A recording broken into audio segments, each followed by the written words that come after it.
नमस्कार, मी सुनीता. जागर राहायचा या आमच्या नवरात्री विशेष भागात तुमचं मनापासून स्वागत. नवरात्रीच्या या 9 दिवसात देवीच्या 9 रूपांची पूजा केली जाते. या 9 दिवसात देवीला प्रसन्न केलं जातं. नवशक्तीपैकी चंद्रघंटा हे दुर्गेचे तिसरे रूप. देवीच्या मस्तकावर घंटेच्या आकाराचा अर्धचंद्र असल्यामुळे तिला चंद्रघंटा देवी असं म्हटलं जातं. काय आहे या देवीची आख्यायिका? कसे कराल या नवदुर्गेला प्रसन्न? कशी कराल या देवीची आराधना?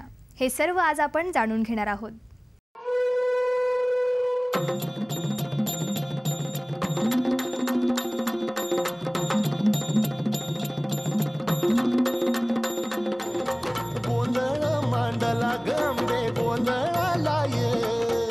नवरात्रीच्या तिसऱ्या दिवशी चंद्रघंटा या नवदुर्गेची पूजा केली जाते. या नवदुर्गेची माहिती करून देण्यासाठी आज आपल्या बरोबर आहेत प्रख्यात वास्तुतज्ञ आणि ज्योतिर्विद आनंद पिंपळकर. खूप खूप स्वागत आहे तुमचं. साईराम, जय माता दी.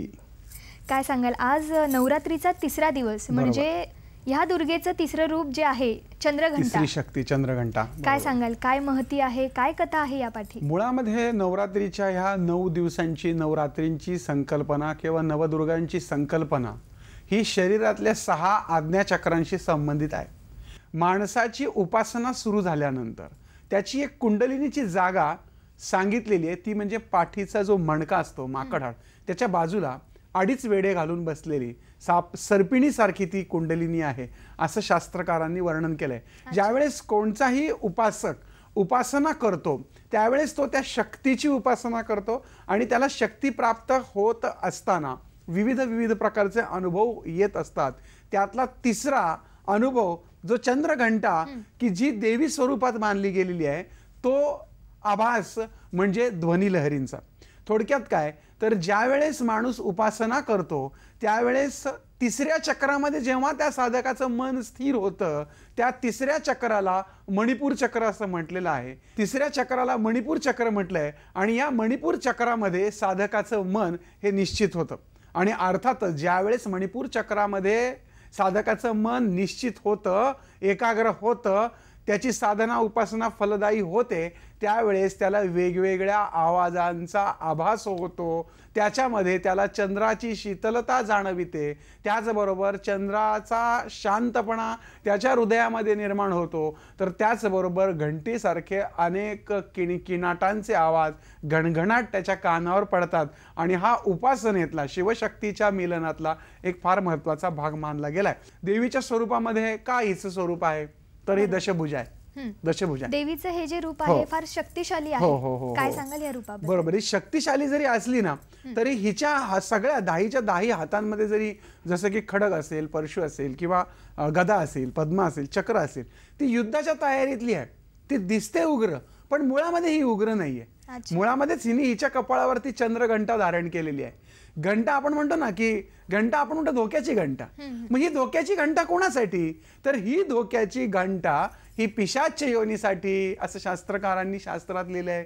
देवी भागवतामध्ये किंवा देवी पुराणामध्ये असं स्पष्ट उल्लेख आहे की ज्या घरामध्ये वेगवेगळ्या बाधा होतात, आता बाधा होणं न होणं याला विज्ञानाचा आधार आहे नाही या गोष्टी सगळ्या गौण आहेत, पण पूर्वापार प्राचीन परंपरेनुसार जे आपल्याला सांगत आलेले आहेत त्यानुसार चंद्रघंटा ही आपल्या मस्तकी घंटेच्या आकाराचं कुंकू का लावते? कारण तिचा जो साधक आहे किंवा तिचा जो उपासक आहे त्याच्या घरामध्ये कुठल्याही प्रकारच्या अदृश्य शक्तींचा त्रास होऊ नये, ज्याला आपण निगेटिव्ह एनर्जीज म्हणतो, तर त्या निगेटिव्ह एनर्जीचा त्याच्यावरती अंमल होऊ नये, त्याचं जीवन विस्कळीत होऊ नये म्हणून चंद्रघंटा 10 हातांमध्ये 10 शस्त्र घेऊन सिंहावर बसून त्याच्या संरक्षणासाठी ती त्याची पायीक असते.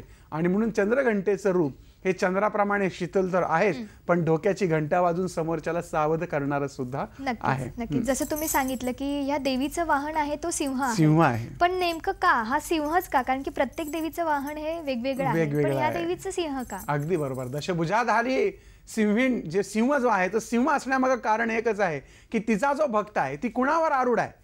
तर ती भक्तांच्या हृदयावर आरूढ आहे. तुकाराम महाराजांनी कुठेतरी असं म्हणलंय की अमुचिया भावे तुझं पण देव पण हे का विसरोनी राहील असी.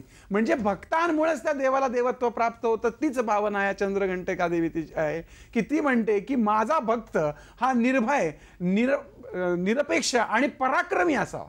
त्याच्यामध्ये सिंहाचं बळ असावं, सिंहाचं तेज असावं, त्याची वृत्ती रॉयल, थोडक्यात सिंह रॉयल असतो आणि जंगलाचा राजा असतो, राजासारखी त्याची प्रवृत्ती असावी, तो निर्भय असावा. आणि म्हणून तिचं वाहन सिंह आहे. त्या वाहनाकडे बघून, त्या वाहनाला ज्यावेळेस आपण कोणत्याही देवीच्या मंदिरात जातो दशभुजाधारी, त्यावेळेस त्या वाहनाला पहिल्यांदा नमस्कार करून त्याला एक प्रदक्षिणा घालायची आणि त्याचे गुण मी माझ्या अंगात बाणवतो असं म्हणून त्याला प्रदक्षिणा घालून मग देवीचं दर्शन घेतलं तर ते फलप्राप्तिकारक होतं. आणि म्हणून चंद्रघंटा, चंद्रमा मनसो जाता, चंद्र मनाचा कारक आहे. चंद्र हा शांततेचा कारक आहे. आपण पाहतो की अमावस्या आणि पौर्णिमेला चंद्राच्या आकर्षणामुळं पृथ्वीवरच्या पाण्याला भरती ओटी येते. थोडक्यात हा चंद्र मनाचा कारक आहे आणि त्याच मनाला धोक्याची घंटी म्हणजेच चंद्रघंटा, म्हणजेच तुम्ही तुमच्या जीवनामध्ये जीवन आचरित करत असताना चुकीच्या मार्गाने न जाता, चुकीच्या मार्गाचं धन न साठवता जी पिशाच्च प्रवृत्ती, आपण असं म्हणू की पूर्वीच्या काळी पिशाच्च होतं, राक्षस होते, दानव होते, मग आता नाही आहेत का? आज ज्या वेळेस 4-4 वर्षांच्या मुलींवर बलात्कार होतात त्यावेळेस हे दानवच तर आहेत, माणसाच्या स्वरूपातले दानव आहेत. आणि अशाच दानवांच्या विरोधामध्ये घंटा हातामध्ये घेऊन स्वतःचं डोकं शांत ठेवून समोरच्याला धोक्याची घंटा दाखवणारी देवी म्हणजे चंद्रघंटा.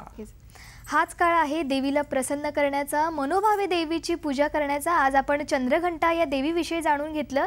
पण या देवीला आपण मंत्रजापाने कसं खुश करू शकतो किंवा त्या देवीला आपण प्रसन्न कसं करू शकतो हे आपण आनंद पिंपळकर यांच्याकडनं जाणून घेणार आहोत. पण त्याआधी आपण एक छोटासा ब्रेक घेऊयात.